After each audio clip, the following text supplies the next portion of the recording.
Hello नमस्कार दोस्तों। उम्मीद है आप सभी लोग अच्छे होंगे, बहुत बढ़िया होंगे आप सभी लोग। तो जैसा कि आप देख रहे हो, बिहार के द्वारा यानी कि जैसे ही नई सरकार बनी, नई सरकार बनने के बाद बहुत सारा चीज़ें जो है जिसमें हम लोग बदलाव देखते हैं। अभी बहुत ऐसी वैकेंसी जो है, बहुत अच्छा पोस्ट है, उसको लेकर के अभी अपडेट आया हुआ है। जैसे आप देख सकते हैं, बिहार में राजस्व विभाग में 8,054 पदों पर भर्ती होगी, है ना। कितना पद है तो देख लीजिए, 8,000, है ना, 54 पदों पर भर्ती होगी बिहार में राजस्व विभाग में। बहुत अच्छा पोस्ट माना जाता है। और यहाँ पर कहता है कि परीक्षा बीएसएससी के द्वारा लिया जाएगा। संभवतः संभवतः सीजीएल 4 में यह पद जोड़ा जाएगा। आप देखे होंगे, लगभग बहुत समय हो गया, सीजीएल 4 का वैकेंसी भी आया। लगभग 1800 पदों पर नियुक्ति की जानी थी, और 1800 पदों पर नियुक्ति करने के बाद, है ना, इसमें फिर से आपको 8,054 पदों को ऐड किया जा रहा है, और लगभग 10,000 से कहीं ज़्यादा सीटें होगी। और लगभग ये भी देखा जाएगा कि इसमें अप्लाई करने वालों की संख्या ज़्यादा होने वाला है, क्योंकि फिर से ये जो सीजीएल 4 का जो पद है, इसके लिए फिर से फॉर्म रीओपन किया जाएगा। अब यहाँ पर समझेंगे आप लोग, बीएसएससी यानी कि 10+2, जो बहुत पहले से 2022 से ही फॉर्म का तीन बार अप्लाई हो चुका है ना, 3 बार अप्लाई हो चुका है। और आप यहाँ पर देख सकते हैं कि बीएससी द्वितीय इंटर स्तरीय से भी राजस्व विभाग वाला जो पद है, अब सीजीएल 4 में ही जोड़े जाने की पूरी संभावना है।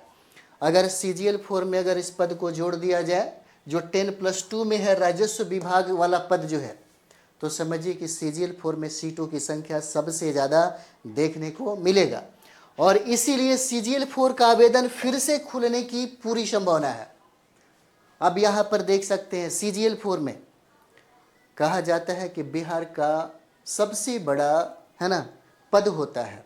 सीजीएल 4 के द्वारा जो नियुक्त कराई जाती हैं, यानी कि बीपीएससी के बाद दूसरा जो जॉब होता है बिहार में, यही सीजीएल 4 के द्वारा मिलता है। और आप इसके सिलेबस भी जानते हैं, बहुत ही शानदार और बहुत ही जानदार सिलेबस बनाया गया है ना। 50 प्रश्न आपसे पूछे जाते हैं जीएस में, और 50 प्रश्न पूछे जाते हैं आपसे रीजनिंग में, और 25 प्रश्न पूछे जाते हैं आपसे, है ना, मैथ में, और 25 प्रश्न पूछे जाते हैं आपके साइंस में। इस तरह से 150 प्रश्नों का, है ना, ये एग्ज़ाम लिया जाता है। पीटी और मेंस का एग्ज़ाम होता है इसमें, है ना। सीजीएल 4 में पीटी और मेंस का एग्ज़ाम लिया जाता है। 2 चरणों में इसकी एग्ज़ाम ली जाती है ना। पहला चरण में जो प्रारंभिक पीटी का होता है, पीटी का एग्ज़ाम, और उसके बाद जो पीटी फाइट करते हैं उन्हीं को अवसर मिलता है, मौका मिलता है सीजीएल 4 के मेंस देने का, है ना।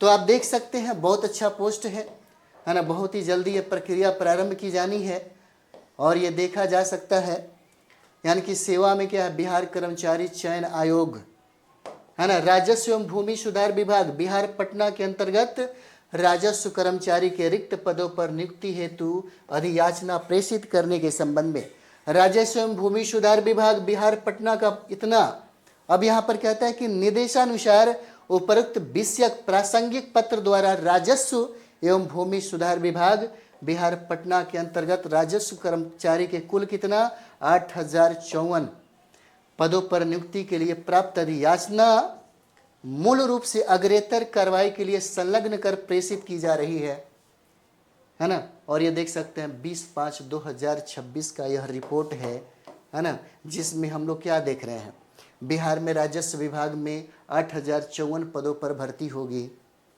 और यहाँ पर भी देख लीजिए, वहीं ये स्टूडेंट कंप्लीट करेंगे जिनका मैथ, रीजनिंग, जीएस और साइंस पे बहुत अच्छा पकड़ होगा, जो हम लोग बहुत ही कंप्लीटली चीज़ों को कराते हैं। जैसे अगर मैथ की हम लोग बात करें, तो मैथ में हमारे यहाँ और रीजनिंग में हमारे यहाँ पढ़ने वाले स्टूडेंट का अगर 75 प्रश्न पूछा जाता है मैथ रीजनिंग में, तो 75 में 75 बनाते हैं। मैथ के हमारे बिहार के सबसे कहा जाए तो शायद ही कोई इस तरह से मैथ पढ़ाता होगा जिस तरीके से मिथिलेश कर्ण सर आपको मैथ पढ़ाते हैं। पढ़ाते नहीं बल्कि वो सिखाते हैं। कोई स्टूडेंट अगर एक बार पढ़ ले तो मैथ का वो मास्टर बन जाता है, मैथ में उससे प्रश्न नहीं छूटता। मैथ और रीजनिंग इसकी पूरी संभावना होता है कि अगर आपसे 50 प्रश्न अगर मैथ का पूछेगा तो 48-49 प्रश्न बनाने की कैपेसिटी बन जाता है अगर आप उनके द्वारा पढ़ लेते हैं तो। रीजनिंग में अगर 50 प्रश्न अगर पूछ जाए तो 50 में 50 बनाने की आपके अंदर कैपेबिलिटी आ जाती है अगर आप मिथिलेश करण के पास मैथ अगर पढ़ लेते हैं तो। बहुत बेहतरीन तरीके से सिखाते हैं, पढ़ाने वालों की कमी तो नहीं है, बहुत सारे लोग हैं जो पढ़ाते हैं मैथ, लेकिन यहाँ पर आने के बाद आपको सीखने को मिलता है। और जो लोग अगर मैथ सीख गए, रीजनिंग सीख गए, तो समझिए कि उनकी ज़िंदगी है ना असफल हो जाती है, कोई दिक्कत नहीं होता। और ये ऐसे पद जो राजस्व विभाग में CGL 4 में हम लोग देखते हैं, SSC में हम लोग देखते हैं, वहीं स्टूडेंट कंप्लीट करता है जिनका मैथ और रीजनिंग पे पकड़ होता है। हालांकि सब्जेक्ट के साथ संतुलन बना के रखना ज़्यादा ज़रूरी है। जिस तरह से हम लोग GS और साइंस को कंप्लीट कराते हैं, साइंस में भी बहुत अच्छा स्कोर करना पड़ेगा, GS में भी अच्छा स्कोर करना पड़ेगा, है ना। टोटल 150 प्रश्न का एग्ज़ाम होगा। अगर कंप्लीट करना है तो आपको संतुलन और सेल्फ स्टडी में ही फोकस करना पड़ेगा, है ना। तो ये बहुत अच्छा पद है जहाँ पे हम लोग राजस्व विभाग में 8054 पदों पर भर्ती देखेंगे, है ना। BSSC द्वारा लिया जाएगा और ये कहता है कि CGL 4 में यह पद जोड़े जाएंगे। और इंटर स्तरीय एग्जाम में जो राजस्व विभाग की जो बहुत बड़ा संख्या आया था, पद आया था, शायद 3,500 3500 के राउंड में, उन सारे पदों को फिर से CGL 4 में जोड़ दिए जाएंगे। और इस तरह से अगर हम लोग देखें तो CGL 4 का आवेदन फिर से खुलने की पूरी संभावना है। तो अभी से, और इसका एग्ज़ाम का भी डेट जो है बहुत जल्दी, है ना, प्रसारित होने वाला है। आयोग के द्वारा बहुत ही जल्दी इसको, है ना, सूचित किया जाएगा।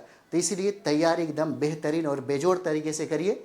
और चलिए हम लोग मिलते हैं नेक्स्ट वीडियो में। थैंक यू वेरी मच आप सभी लोगों का।